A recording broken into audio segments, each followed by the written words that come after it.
Hi class, welcome to week 12. This week and next week you are covering vitamins and minerals. I can't wait to watch your presentations on those. As you're preparing for next week's exam, your main focus is going to be watching those presentations and taking notes. I provided you, just as a reminder, two little worksheets to fill out that you can find under this section right here that will at least help you track functions of each of the vitamins and each of the minerals. The quiz will look just like all of our others. It'll be primarily multiple choice, and so you need to get kind of the general sense of all the vitamins and minerals, and you kind of know which ones to focus on more, particularly obviously are fat soluble and water soluble, and the ones that are mentioned significantly within the textbook. So the other thing that I want to focus you in on is, let's go back to your signature assignment. So right now, if you completed your homework last week for your introduction and hypothesis, your introduction and solution, you have feedback from me. I want to talk about that feedback a little bit.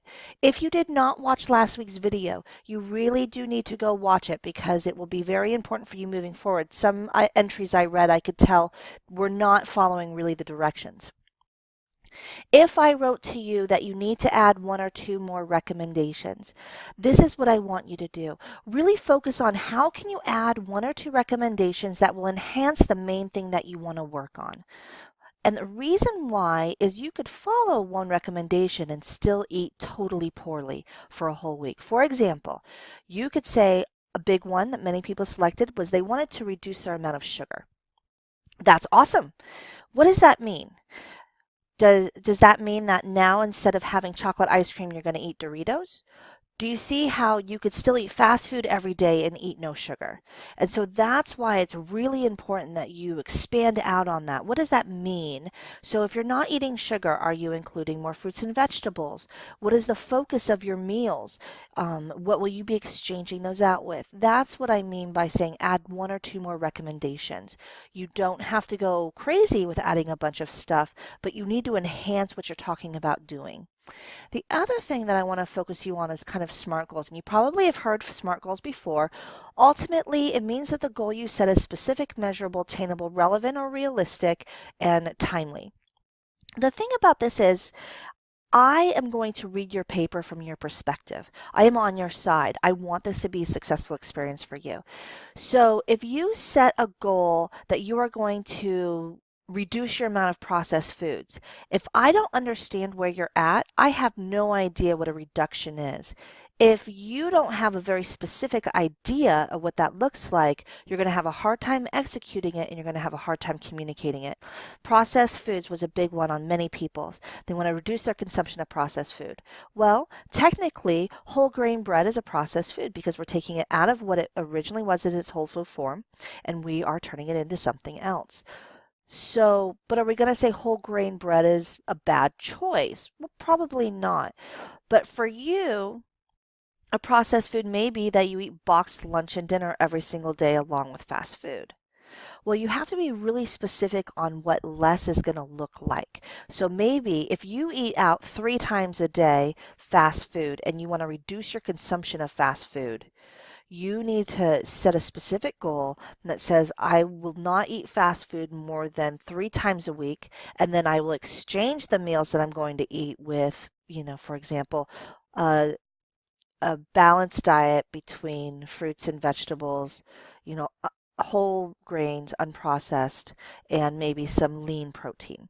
Okay, so the problem is, since I'm reading it on your side, if you don't tell me that where you're at and where you hope to go with how you want to change, then I won't understand. So if I read that, everything that we just said, and see that you ate fast food 3 or 4 times in a week, well, I'm going to think you didn't do the assignment because I don't know that usually you eat fast food 15 times a week.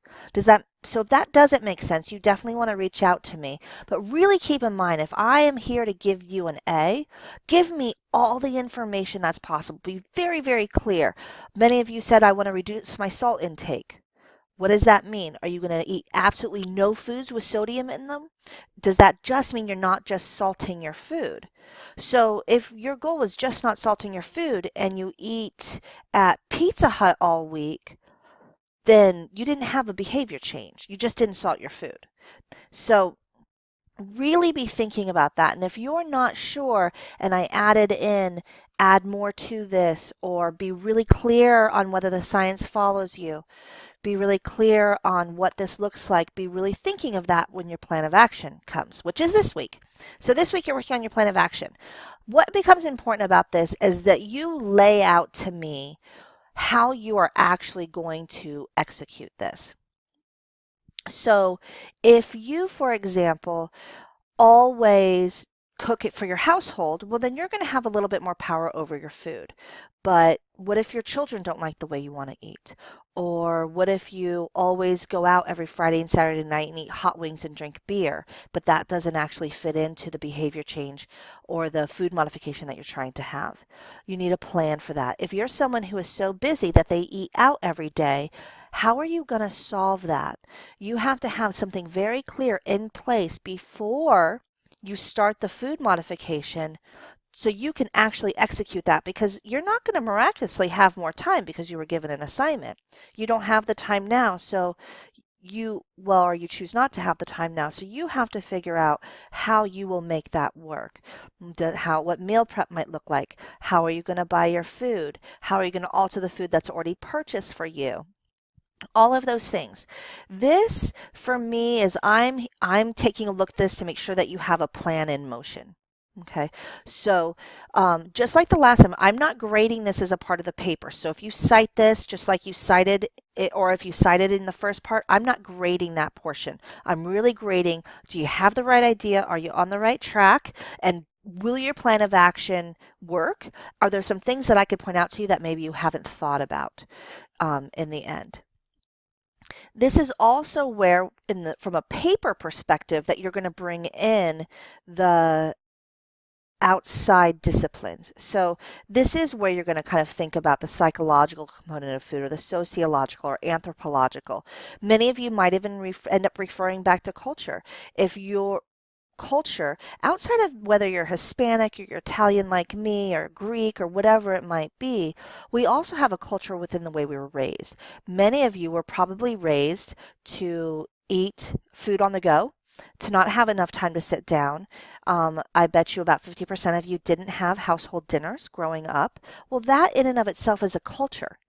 So it's kind of like the busy Western American culture. And so here that you're going to address some of that, right? Part of your choices are always your choices, but part of your choices are the result of the way you were raised. And so good and bad. And so this will be where you will reflect on that in your paper. I point that out now because you may not specifically talk about that in this little journal action plan, but it will be something that needs to be in the back of your mind as you're moving forward. You may talk about this, for example, if you live at home and maybe your mom and dad cook your food. Well, how is that going to work? How is your culture going to play a role in that? Those of you with spouses and those of you with children. Okay, just like last time, if you could complete this at the front of your week versus at the end of the week, that would really help me, because I am going to be every single day grading these to get you feedback as soon as possible. After next week, we really have, you have one exam left, which is going to be next week, and then we move into chapters where we study children and pregnancy and the elderly. But our big papers, our big projects are over. I'm setting you up to move into your major project. Okay, and so your weeks are actually structured that way. You'll have little activities and so on. But past that, here's our focus. And I want to really make sure I set you up to be successful on that final project. So the more time you give me to give you feedback on your action plan, the more likely it is that you are going to ace your diet analysis. Your diet debate papers, I am working on them. My goal is to have them all graded by a week from tomorrow. I didn't work on spring break either, and so that's I think the fastest it can be, because I'm trying to make sure I get you this feedback on other stuff too. So if you're wondering why that other things were moving ahead of grading those. I want to make sure that you're set up for your diet analysis project. I want to remind you again that as you're doing this, open this document, read this, really kind of make sure that your brain and your ideas are being reminded of the overarching goal, right, which is this signature assignment. Past that, I hope you have a wonderful week. Please reach out to me if you have questions or you're not sure or you need some feedback or some help on what to come up with. I'm super happy to make that happen. Have a great week, and I will talk to you soon.